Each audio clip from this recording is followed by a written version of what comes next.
할렐루야. 이제 본격적인 여름 날씨가 시작되는 것 같습니다. 하나님께서 무더위가 시작될 때에 우리가 지치지 않도록 우리에게 날마다 새로운 은혜 더하여 주시기를 소원합니다. 우리 창세기 19장의 말씀이 이제 이 땅의 모든 죄악을 심판하시고 또 예수님께서 이 땅에 재림하셔서 우리를 위한 영원한 하나님 나라를 준비하시는 그 같은 말씀이라고 말씀을 드렸습니다. 제가 지난주에 이제 우리 하나님의 심판의 이중성에 대해서 말씀을 드렸죠. 하나님의 심판이 죄인들에게는 하나님을 떠나서 범죄하고 우상을 섬기고 악한 죄를 저지르는 사람들에게는 영원한 멸망의 심판이지만 끝까지 믿음을 지키고 인내하고 소망을 붙잡았던 하나님 백성들에게는 승리와 영광의 날이다. 그런데 이것이 동시에 오기 때문에 이것이 이제 심판의 이중성이다. 이렇게 말씀을 드렸습니다. 그리고 그 심판의 이중성이 가장 극명하게 드러나는 말씀이 요한계시록 19장이에요. 요한계시록 19장을 크게 두 부분으로 나누면 1절부터 10절까지 말씀으로 나눌 수 있는데 1절부터 10절까지는 우리 성도들이 하나님의 구원하심, 이 땅의 모든 죄악을 멸하시고 하나님께서 그들에게 승리의 영광을 주신 것을 감사하고 찬양하고 기뻐하는 그런 내용이 요한계시록 19장 1절부터 10절까지 기록이 되어 있고, 그리고 11절부터 21절까지는 이 땅에 재림하신 예수님께서 그때까지 남아있는 악의 무리들, 그때까지 하나님을 믿지 아니하고 끝까지 하나님을 대적했던 이 땅의 죄인들을 멸하시고 그들을 다 죽이시고 심판하시는 모습이 기록되어 있습니다. 그래서 전반부는 하나님의 구원의 기쁨에 대한 성도들의 찬양, 또 하나님의 영광이 드러나 있고 11절부터 21절까지 말씀에는 이 땅에 끝까지 하나님을 대적하던 죄인들을 멸하시는 그런 모습이 기록이 되어 있습니다. 그리고 지난주에 제가 1절부터 4절까지 하늘에 있던 허다한 사람들, 1절에 보니까 하늘에서 허다한 무리라고 하는 이 사람들이 하나님의 구원하심을 찬양하고 기뻐하는 그런 내용의 말씀을 우리가 함께 나누었습니다. 하늘의 허다한 무리라고 하는 것들은, 이 존재들은 이제 하나님의 구원하심을 받은 모든 백성들을 말하는 거죠. 그러니까 마지막 때까지, 마지막 심판 때까지 순교했던 그런 사람들. 우리가 예수님이 재림하실 때 이 땅에 남아있는 사람들 가운데서 끝까지 믿음을 지킨 사람들은 살아있는 채로 그 생명을, 육신의 생명을 가지고 있는 채로 예수님의 부활하심을 볼 것입니다. 물론 예수님 부활하실 때에 그들의 몸이 순식간에 썩지 않는 부활하신 주님의 몸처럼 변화될 것인데, 어쨌든 이 땅에 남아서 끝까지 믿음을 지키고 고난 가운데 인내했던 성도들이 예수님의 부활을 보면서 재림을 보면서 기뻐하고 찬양할 것이고, 또 한 무리는 이제 그 전에 이미 순교하였거나 아니면 이 땅에 하나님 주신 사명을 다하고 천국에 올라가 있던 수많은 하나님의 백성들이 이제 하나님의 이 땅의 구원을 완성하심을 기뻐하게 될 텐데, 1절에 있는 하늘에 있는 허다한 무리는 바로 그들입니다. 이 땅에서 육신의 생명을 다하고 하나님 앞에 의롭다 인정을 받은 사람들, 저와 여러분이 이런 무리 가운데 포함되어 있기를 소원하고 축복합니다. 그런 분들이 이제 이 땅에서 음녀라고 되어 있는, 그리고 큰 바벨론 성이라고 우리가 비유되어 있는 이런 악의 존재, 악의 근원, 이것들이 멸망하는 모습을 보고 기뻐한 거죠. 우리가 음녀라고 비유한 것은 몇 번 말씀드렸습니다. 이 음란한 여인을 말합니다. 가정에 있는 남자나 가정에 있는 아내를 꿰어서 음란한 죄악을 범하게 하고 인간을 파괴시키는, 가정을 파괴시키는 이런 죄. 근데 이 음란한 죄악이 하나님을 떠나서 우상을 섬기는 그와 같은 죄악으로 비유되기 때문에, 영적으로, 그래서 하나님을 떠나서 범죄하게 만드는, 그 미혹하는 사단과 마귀, 악한 영들을 하나님은 음녀라고 비유하고 계신 거죠. 그리고 큰 성 바벨론이라고 비유한 것은 이 큰 성 바벨론 안에 이 세상의 권세자들, 또 부유한 상인들, 또 그들과 같이 마음을 맞추어서 세상에 부와 권세와 재물을 탐하는 이런 사람들이 모여서 화려하고 아주 번성한 도시를 만들었을 때 그것을 큰 성 바벨론이라고 그랬습니다. 근데 그 안에는 살인과 음란함과 또 하나님을 떠나서 우상을 섬기고 점을 치고 하나님의 백성들을 핍박하는 모든 죄악이 그 가운데 있을 때에 하나님께서 그 세력, 그 악한 도시를 멸망시키는 그것이 이제 큰 성 바벨론이죠. 그것들이 무너졌을 때에 이제 그렇게 핍박을 당하고 또 그렇게 고통을 당했던 하나님의 백성들이 기뻐하고 박수를 치고 하나님을 찬양하는 것은 당연한 일이죠. 그것이 이제 1절부터 4절까지 하늘에 있는 허다한 무리들 또 24장로와 하나님의 보좌를 지키는 네 생물이 하나님의 심판을 기뻐하는 이런 모습이 기록이 되어 있고요. 이제 5절의 말씀 보면 보좌에서 음성이 나서 이르시되 하나님의 종들 곧 그를 경외하는 너희들아 작은 자나 큰 자나 다 우리 하나님께 찬송하라 하더라 이런 음성이 나오죠. 근데 지난주에 잠시 말씀드렸지만 우리가 이제 하늘에서 천사들이 말하는 음성도 있고 또 내 생물이 말하는 음성도 있고 또 24장로들이 말하는 음성도 있습니다. 그런데 그런 음성, 그런 소리가 나올 때는 우리 요한계시록에서 지금 말을 하고 있는 존재가 누군지를 먼저 이야기하잖아요. 그런데 5절에는 보좌에서라고 해서 어떤 주체라기보다도 어떤 사물, 형상을 통해서 음성이 나온다 이렇게 하죠.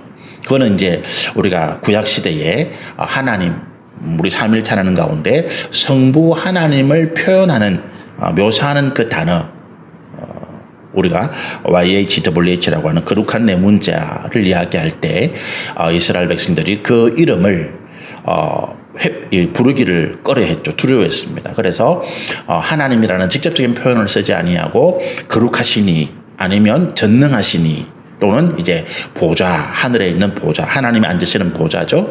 이제 그렇게 이제 객체화시켜서 직접적인 하나님의 이름을 부르지 않았다.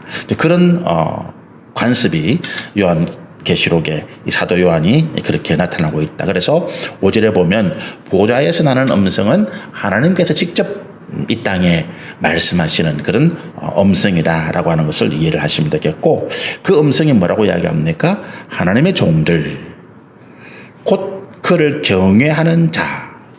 우리가 하나님의 종이라 그럴 때 목사를 통칭 여러분 하나님 종이라 부릅니다만은 우리가 다 하나님의 종이에요. 하나님의 종이라는 개념은 뭡니까? 우리의 모든 생명과 우리의 모든 삶의 전부를 그 주인이 가지고 있다는 거, 하나님이 가지고 계시다는 거.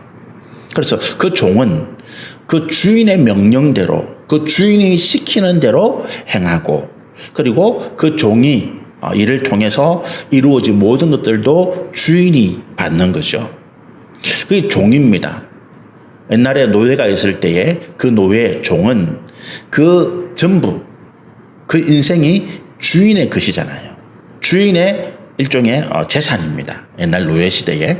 그래서 우리가 하나님의 종이라 그럴 때 내 생명, 내 삶, 내가 가지고 있는 모든 것이 다 하나님의 것입니다라고 하는 고백입니다.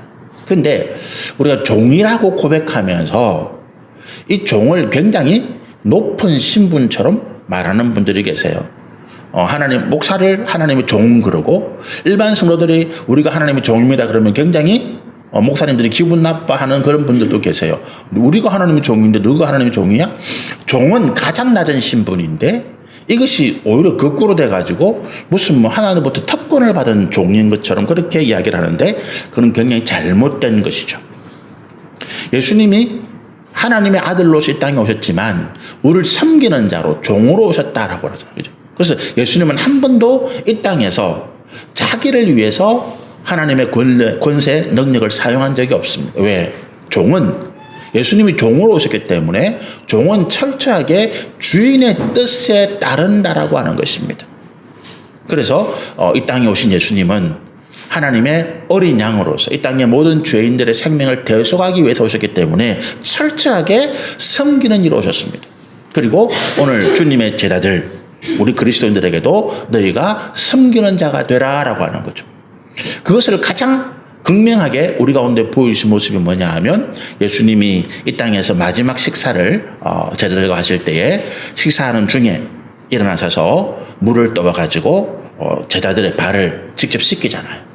그 제자들의 발을 직접 씻기는 행위는 뭐냐 하면 종이라는 거예요. 예수님이 그들의 스승이지만 예수님이 그들의 랍비로서 그들을 이끄시는 분이지만 그러나 예수님은 이 땅에 종으로서 이 땅의 모든 하나님의 백성들을 섬기러 오셨다는 것을 보여주기 위해서 직접 종의 행위를 보이신 거예요. 그래서 우리가 하나님이 종이라 그러면서 그 종을 무슨 특권을 가진 신분처럼 이야기한다? 그거는 굉장히 교만하고 잘못된 생각입니다.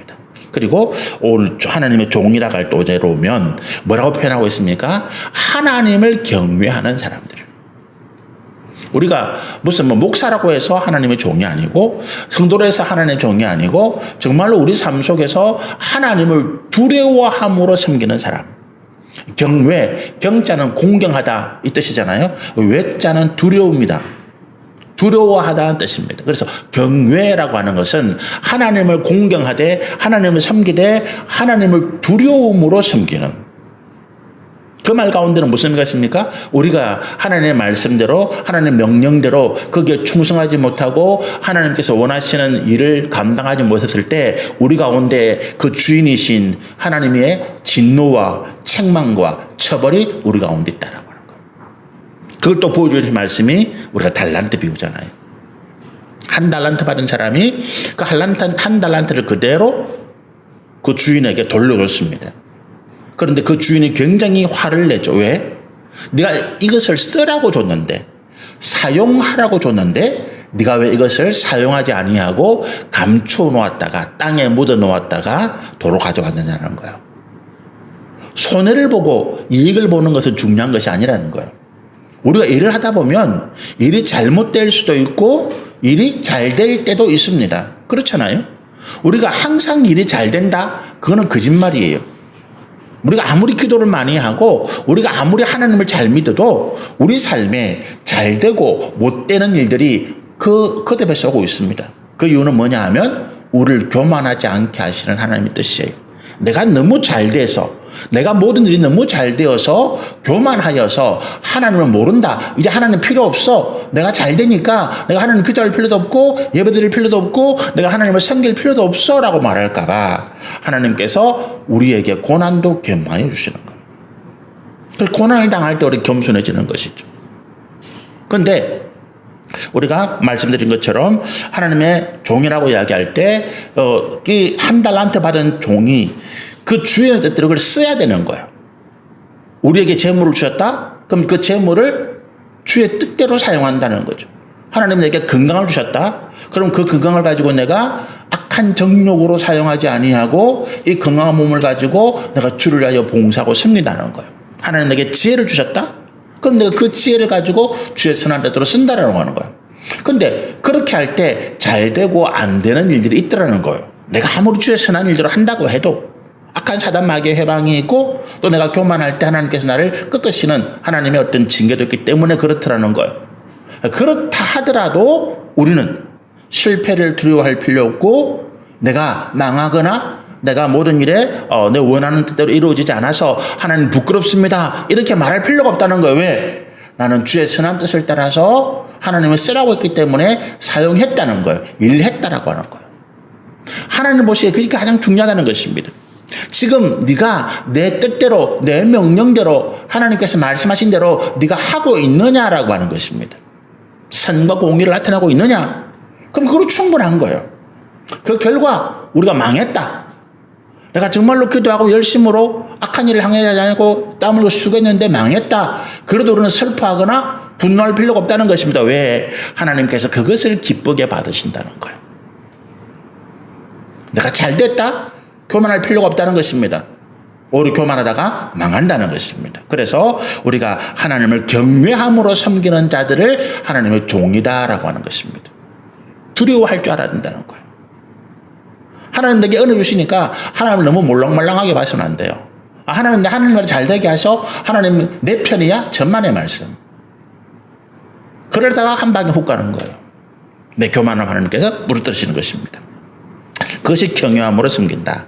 그러면서 너희들아 작은 자나 큰 자나 다 우리 하나님께 찬송하더라. 왜 작은 자나 큰 자나라고 말씀하십니까? 이 세상에는 사람들이 볼 때 작은 사람도 있고 큰 사람도 있다는 거예요. 그러나 그것은 사람들이 보는 편까지 하나님 보시기에는 작은 자나 큰 자나 다 평등한 존재예요. 그래서 여러분, 우리가 세상에서 성공하기 위하여 애쓰지 말고 하나님 앞에서 내가 믿음의 사람으로 드러나기 위해서 애를 써야 된다. 대통령 되려고 애를 쓰지 말고 내가 정말로 이 나라와 민족을 위해서 헌신하고 봉사하겠다고 하면 대통령이 아니라도 우리가 해야 할 일이 얼마나 많습니까? 꼭 대통령이 되어야 내가 국가와 민족을 위해서 봉사하는 것입니까? 아닙니다. 그렇게 말하는 사람들 중에 오히려 대통령이 되고 난 다음에 나라를, 민족을 위기 가운데 몰아간 분들이 우리 가운데 너무 많잖아요. 사울이 이스라엘 왕이 되었을 때에 그가 하나님으로부터 미리 택함을 받아서 기름 부음을 받았습니다. 그렇죠?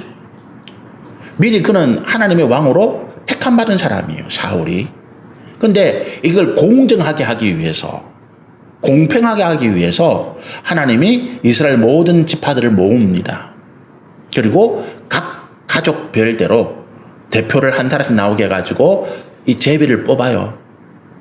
그래서 12지파를 모아서 12지파의 대표들이 나와서 제비를 뽑았는데 그 중에 베냐민 지파가 당첨이 됩니다.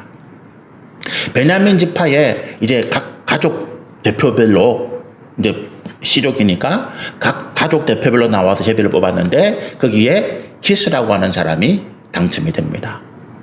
기스라고 하는 사람의 아들들, 그 집안에 속한 남자들을 다 불러가지고 제비를 뽑았는데 누가 뽑힙니까? 사울이 뽑힙니다. 그 이름을 집어넣었는데 사울이 뽑힌 거예요. 그 사울이 누구냐?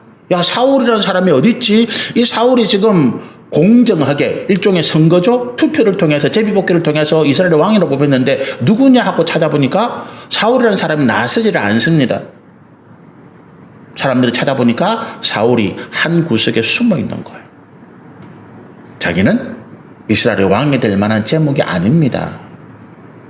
그런데 숨어 있는 사울을 데리고 나와 보니까 그가 키나 외모나 또 용맹이나 힘이나 지혜가 이스라엘 모든 사람들보다 뛰어난 거예요.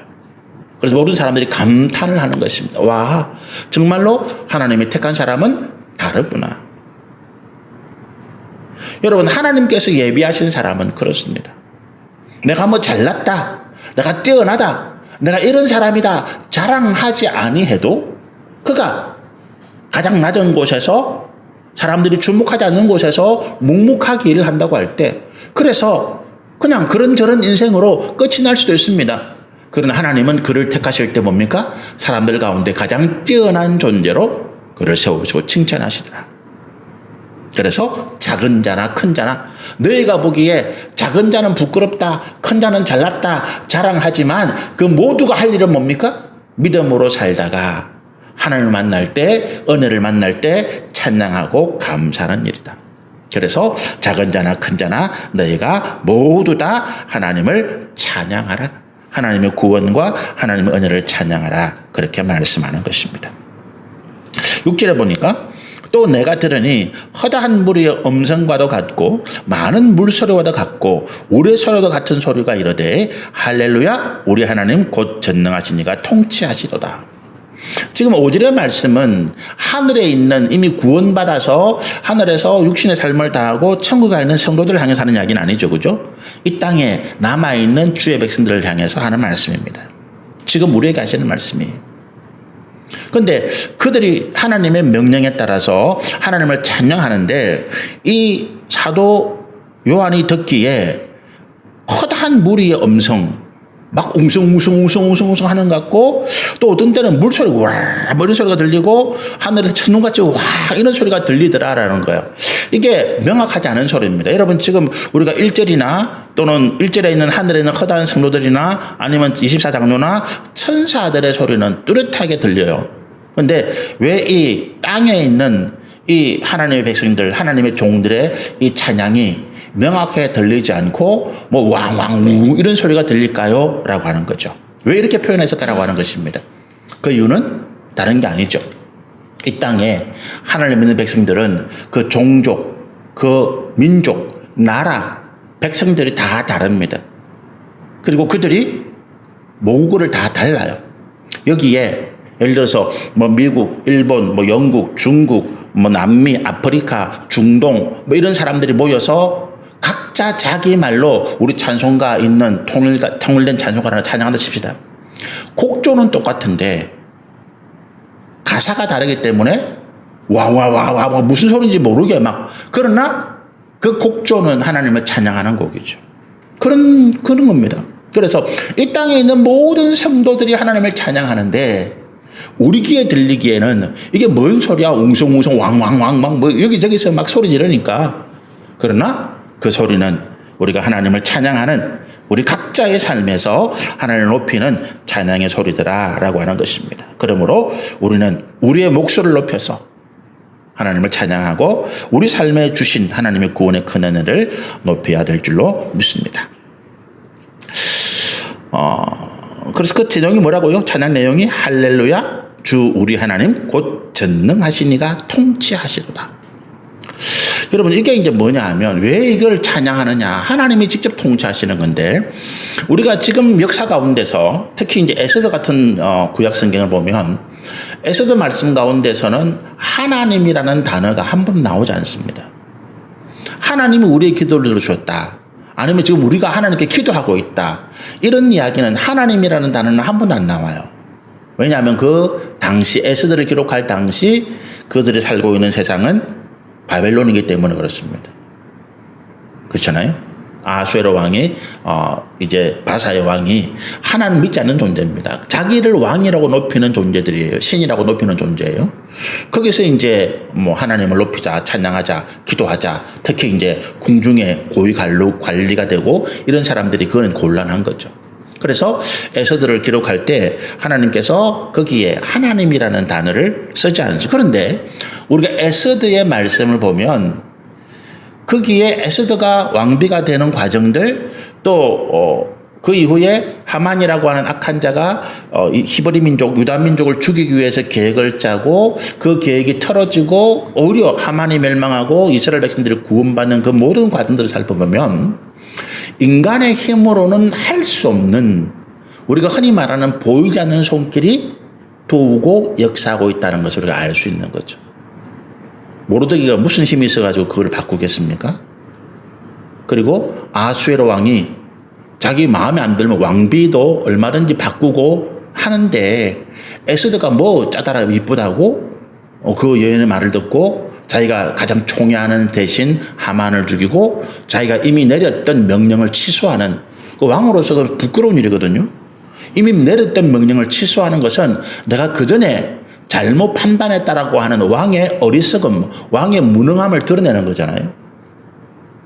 그런데 아수에로 왕이 그것을 한단 말이죠. 에스더가 간청했다고? 그럴 수가 없죠. 왕의 체면, 자신이 신이라고 전능하다, 나는 결점이 없다, 나는 어떤 부족함이 없다라고 하는 사람이 우리가 300이라고 하는 영화를 보면 그 당시 이제 그리스와 이제 그 페르시아가 전쟁하던 내용이죠.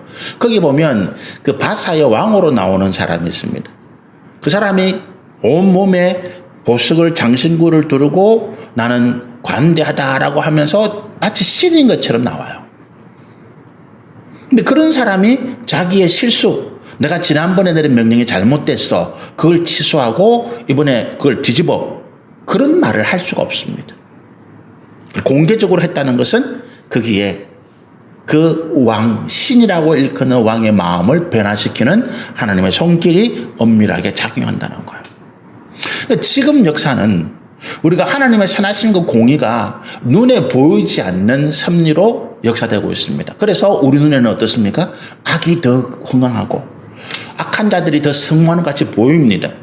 그럼에도 불구하고 하나님의 백성들, 믿음으로 살아가는 자들이 멸망하지 아니하고 승리하는 이유가 그 배후에 하나님의 역사가 있다는 거예요. 그런데 하나님의 역사가 보이지 않기 때문에, 직접 보이지 않기 때문에 우리가 참 많이 눈물 흘리고 우리가 또 두려움 가운데 떨기도 하죠.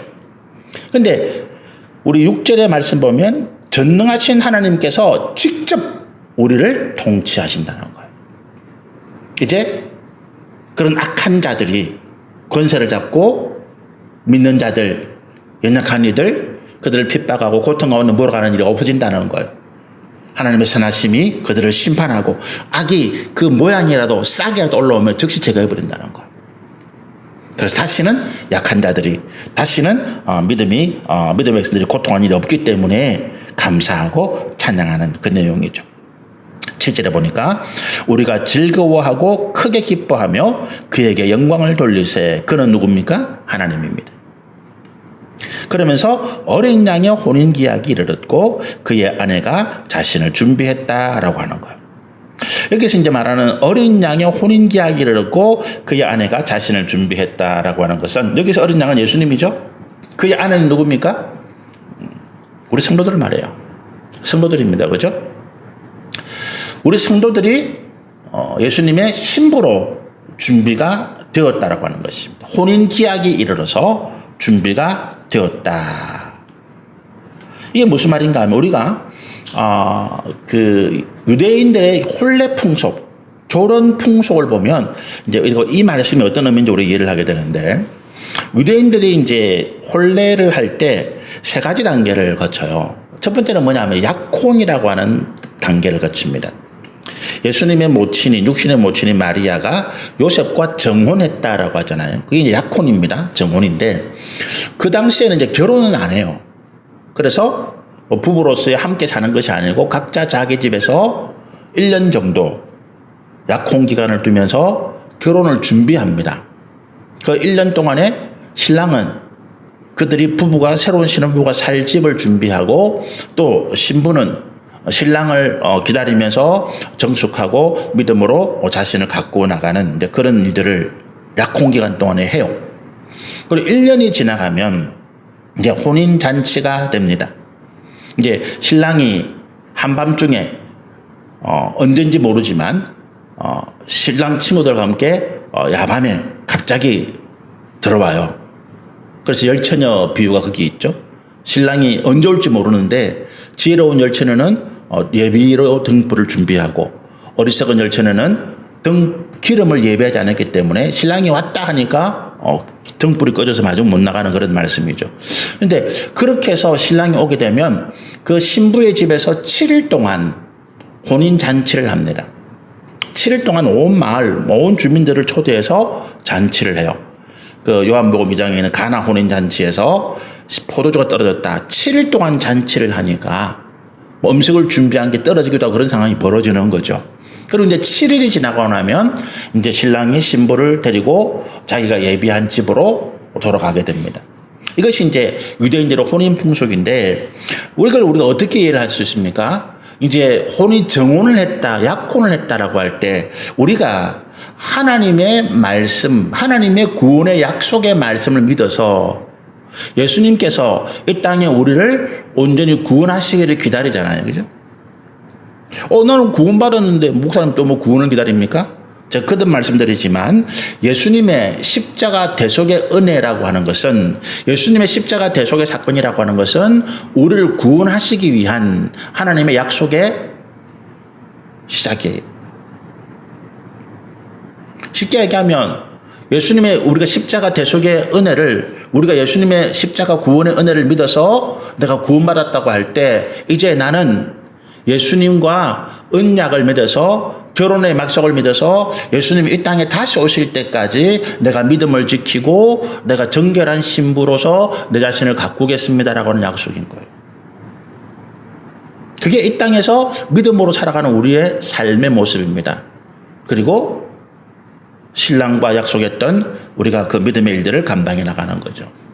그래서 이것이 이제 구원의 시작이에요. 그리고 예수님께서 이 땅에 오시는 날이 있습니다. 언제인지 모르니까 한밤중에 확 오는 것처럼, 그것이 뭡니까? 예수님이 이 땅에 재림하시는 때예요.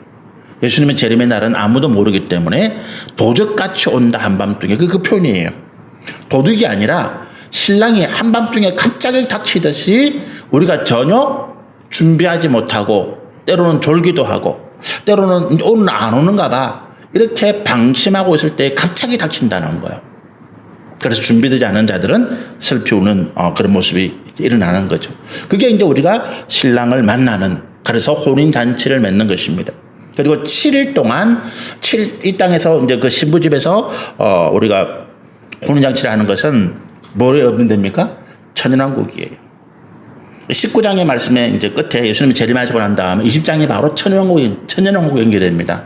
그래서 우리가 이 땅에 7일 동안 예수님께서 혼인잔치는 7이 완전한 숫자잖아요. 이 천년과 똑같거든요. 그래서 이제 천연왕국이 예수님이 이 땅에 오셔서 우리와 함께 기쁨, 천국의 혼인의 잔치를 열어가는 이제 그런 기간이 되어지고, 그 기간이 끝나면 이제 예수님께서 예비하신 집이 있잖아요. 우리를 데리고 들어가서 영원히 살 집.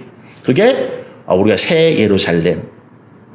요한계시록에 보면 22장에 새 예루살렘이 하늘에서 내려오는데, 그거 21장에 그 새 예루살렘이 이제 우리의 들어갈 집이고, 그게 문은 보석으로 되어 있고 길은 금이고 이렇게 표현되어 있죠. 그게 이제 하나님 나라를 표현하는 것입니다. 그곳에서 영원토록 우리가 우리의 신랑이신 예수님과 영생을 누리며 살게 될 것이다. 이것이 이제 우리 그리스도인들의 구원의 완성이에요. 그래서 우리는 예수님의 이 땅에 새로운 약속이잖아요. 구약의 성도들은 메시아가 올 것이다라고 하는 것을 약속으로 믿었고, 우리 신약의 성도들은 예수님이 다시 올 것이다라고 하는 약속을 믿잖아요. 그래서 우리가 언약의 백성인데, 그 언약의 약속점이 어디입니까? 십자가의 예수님을 나의 구조로 믿었다라고 하는 것입니다. 그것이 우리 구원의 완성이 아니고 말씀드린 것처럼 우리 구원의 시작이다. 내가 예수님 다시 오실 때까지 내 믿음을 지키겠습니다. 신랑이 와서 나와 결혼식을 올리고 그 기쁨의 잔치를 벌이고 천국으로 나를 데려가실 때까지 나는 이 땅에서 믿음을 지키고 성결하고 거룩한 주의 뜻을 이루어 가겠습니다라고 하는 것이 이제 우리의 삶이라고 하는 것입니다. 충분히 이해가 되셨으리라 생각이 되어집니다. 그것이 이제 7절의 말씀이에요. 이제 혼인 기약이 이르는 것입니다. 예수님이 땅에 오시는 거예요. 8절에 그에게 빛나고 깨끗한 세마포 옷을 입도록 허락하셨으니, 여기서 그는 누굽니까? 우리 성도들이에요. 빛나고 깨끗한 세마포 옷. 이게 뭡니까? 이제 신랑 신부가 결혼식 때 입는 옷이잖아요. 그죠? 우리가 그 흰색 드레스를 많이 입는데, 이 흰색이 뭘 상징합니까? 신부의 순결을 상징하잖아요. 정숙함을 상징하거든요. 그래서 우리도 마찬가지로 이제 이 결혼식에 신부로서 참여하는 그 잔치에 희고 깨끗한 세마포 옷을 입어야 되는데, 이것이 뭐라고요? 8절 하반절 말씀 보니까 성도들의 옳은 행실이다.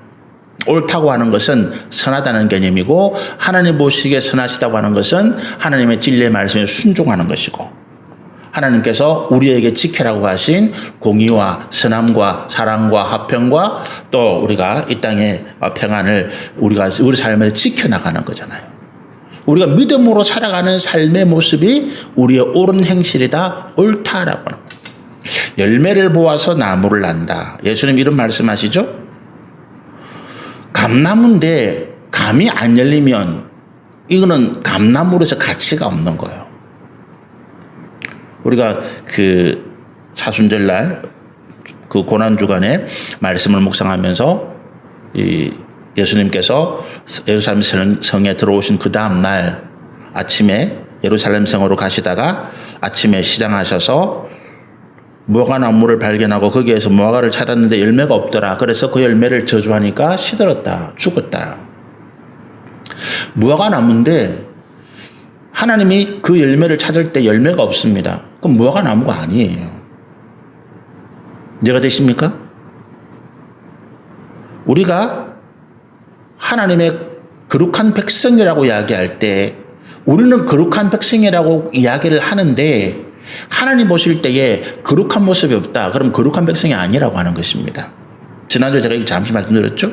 창세기 마태복음 25장에 이 땅에 예수님이 재림하셔서 우리 성도들을 양과 염소로 구분한다 그랬잖아요. 그러면서 염소들을 향해서 너희는 내게 선하고 공의롭고 하나님의 자비와 긍휼을 보여준 곳이 없어라고 이야기했습니다. 근데 그 사람들이 뭐라고 합니까? 우리는 그렇게 했다는 거예요. 그래서 예수님이 나더러 주여 주여 하는 자마다 다 천국에 들어갈 것이 아니다 이렇게 말씀하시죠. 그 말씀이에요. 나는 하고 있다라고 해도 하나님 보시기에 하나님의 말씀에 네가 순종한 것이 없고 하나님의 말씀대로 행한 것이 없으면 아니다라고 하는 거예요. 목사님, 하나님 저 목사인데요? 와, 목사라도 안 된다는 거예요. 하나님 저 교회 50년 다녀서요.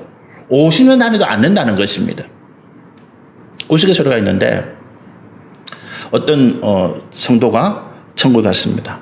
예수님이 천국에 계시면서 너 왔어? 그냥 건성건성 하시는 거예요. 그리고 앉아있는데 너 저 앉아있어. 좀 있다 보니까 어느 교회 장로님이 자기가 아는 장로님이 오시는 겁니다. 예수님이 격하게 반겨줍니다. 김 장로 왔어. 수고 많았어. 여기 가까이 앉아. 좀 있다 보니까 목사님 한 분 옵니다. 예수님이 자리에 벌떡 일어나가지고 그 목사님을 향해서 막 달려가 안아줍니다. 야, 김 목사, 어쩐 일이야. 와, 수고 많았어. 그 앉아있던 성도가 기분이 너무 나쁜 거예요. 천국에서 예수님이 뭐 차별하시는 거 뭐야. 그 예수님 그 마음을 아시고 그에게 이렇게 말씀하시는 거죠. 야, 목사는 진짜 오랜만에 왔다. 진짜 오랜만에 왔다. 장로도 가끔 오는데 목사는 진짜 오랜만에 왔다. 여러분, 우리가 목사라고 천국 가는 게 아니고 장로라고 천국 가는 게 아니고 하나님 보시기에 선하고 의로운 행실이 있어야 된다는 거예요. 그래서 어린 양의 혼인잔치에 입을 예복을 준비하라. 지금부터라도 우리가 내 하나님 말씀에 비추어서 내 주관이 아닙니다. 나는 잘하고 있다가 아니고 하나님 말씀에 비추어서 내가 제대로 잘하고 있는 것이 없다면 그 말씀에 따라서 내 삶을 돌이켜보고 행해야 된다는 거예요. 우리가 이제 마태복음 22장에 굉장히 중요한 말씀이 있잖아요. 천국을 혼인잔치에 비유하는 말씀이 마태복음 22장에 있습니다. 왕이 궁궐에서 아주 귀한 음식을 준비하고 잔치를 베풀어 가지고 백성들에게 초대장을 보냈습니다. 근데 이 사람들이 안 오는 거예요. 내가 바쁩니다. 내 소도 사야 되고 밭도 갈아야 되고 혼인도 해야 되고 바쁩니다. 못 갑니다. 그 이야기를 듣고 왕이 화가 난 겁니다. 야, 그 초대한 사람들 필요 없으니까 신하들을 다 보내가지고 길거리 가서 아무나 데리고 들어와. 아무나 데리고 들어와. 이 자리를 채워. 그래서 길거리 있는 사람들을 채웁니다. 근데 왕이 이제 그 잔치 자리를 이렇게 보면서 어떤 사람을 보니까 잔치 자리에 맞지 않는 사람이 있는 거예요. 예복을 입지 않았다는 것입니다. 그러면서 말합니다. 너는 왜 예복을 안 입었어? 너는 이 자리에 있을 자격이 없으니까 너는 쫓겨나야 돼. 그래서 신하들이 와서 그를 쫓아냅니다. 바깥 어두운 데서 슬피 울며 이를 가는 모습이 있다는 거죠. 이 말씀에서 이제 왕은 하나님이잖아요. 왕이 왕궁에서 베푸는 잔치는 천국의 잔치입니다. 근데 첫 번째로 초대받은 백성들은 이제 유대인들이에요. 유대인들에게 하나님께서 말씀으로 선지자를 보내서 또 하나님의 종들을 보내서 말씀으로 그들에게 구원을 약속하셨는데 그들이 안 믿죠. 우상을 섬기고 범죄하고 하나님을 떠납니다. 그래서 두 번째는 하나님이 이제 길거리 나가서 아무나 데리고 오라. 그 아무나가 누굽니까? 우리예요. 이방인들. 하나님의 택하심을 받지 못한 사람들 아무나입니다. 그래서 누구든지 예수의 이름을 부르는 자는 구원을 받는다는 거예요. 아브라함의 혈통이 아니라도 할례를 안 받아도. 그랬는데 그렇게 해서 우리가 예수의 이름을 믿어서 나는 천국에 가겠거니 하고 왔는데 보니까 어떻습니까? 하나님 나를 보시더니 너는 아니야. 나가 이런다.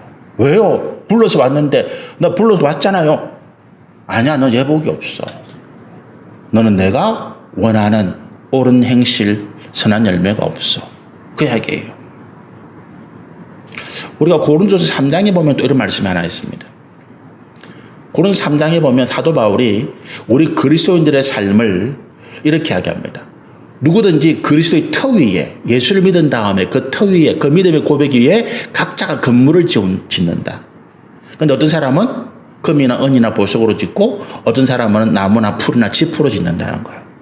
그런데 마지막 날에 하늘에서 불이 내려가서 각 사람이 지은 집을 불태우는데 그때 타지 않고 남아있으면 구원을 받고 탄 사람들은 어떻게 된다고요? 없는 거지. 그럼 금이나 은이나 보석이 불을 견디는데 그럼 내가 하나님 앞에 뭐 많이 드려야 됩니까? 내가 금을 바치고 은을 바치고 보석을 바쳐야 되는 건 그게 아니고 우리가 말하는 정금 같은 믿음. 하나님 보시기에 보석같이 귀한 빛나는 믿음이라는 거예요. 그럼 풀이나 나무나 짚은 뭡니까? 하나님 보시기에 아무 가치 없는 것. 뭐 금으로 교회를 쳐발랐다. 가치가 없는 거예요. 그런데 마지막에 이런 말씀이 있습니다. 그런 사람들 다 타버렸는데 건물은 탔는데 뭐가 남아요? 터는 남아있잖아. 그게 그리스도의 터입니다. 우리 믿음의 골격입니다. 그래서 그 사람들은 불타는 것 가운데서 구원함을 받으리라. 지옥은 안 가는데 멸망은 안 하는데 이 천국 잔치에 참여하지는 못한다. 천연왕국에서 기쁨을 누리지는 못한다는 거예요. 이 사람들은 어떤 존재일까? 우리가 나중에 20장에 가면 이 사람들의 존재가 드러납니다. 어쨌든 우리가 예수를 믿었다고 해서 지난주에 말씀드린 것처럼 내가 구원받았다 그렇게 자신할 수 없다는 거예요. 천국 가봐야 안다. 그게 아닙니다. 어떤 목사님들은 우리가 진짜 구원받았는지 아는지는 천국 가봐야 알아. 그것도 아닙니다. 우리가 미리 알 수 있습니다. 어떻게? 하나님 말씀에 비추어서 내가 지금 하는 행실이 하나님께서 보시기에 선하고 의로운가? 내가 사랑과 자비와 긍휼을 나타내고 있는가? 하나님 보시기에 내가 기뻐하실 만한 믿음의 모습인가? 우리 양심적으로 성경을 보면 다 알아요. 양심적으로 보면 목사인 저도 제가 성경을 보면 내가 지금 목사로 잘하고 있나 못하고 있나 압니다. 압니다. 여러분. 그럴 때에 양심에 활 맞은 것처럼 에이 하나님 이런 것쯤이야. 난 예수 믿으니까 구원받았으니까 영원히 천국 갈 거야. 이건 아니라고 하는 거예요. 우리의 불의가 드러나고 우리의 거짓이 드러나고 우리의 욕심과 정욕이 드러나면 회개하고 돌이켜 하나님 앞에 믿음으로 나갈 때 이것이 옳은 행실이 되더라는 거예요. 지금까지 잘못해도 상관없습니다. 또 지금까지 잘해봤다? 그것도 의미가 없어요. 우리가 어쨌든 마지막 경주할 때까지 결승선을 통과할 때까지 이 믿음을 지켜나가야 된다라고 하는 것입니다. 그것이 우리의 옳은 행실이 되어지고 하나님께서 우리를 영원한 하나님 나라 또 이 땅에서 천년 동안 천국의 잔치를 벌이실 때에 우리가 거기에서 기쁨과 영광과 상급과 승리를 누리게 될 것으로 믿습니다. 다시 한번 기도하겠습니다. 하나님 감사합니다.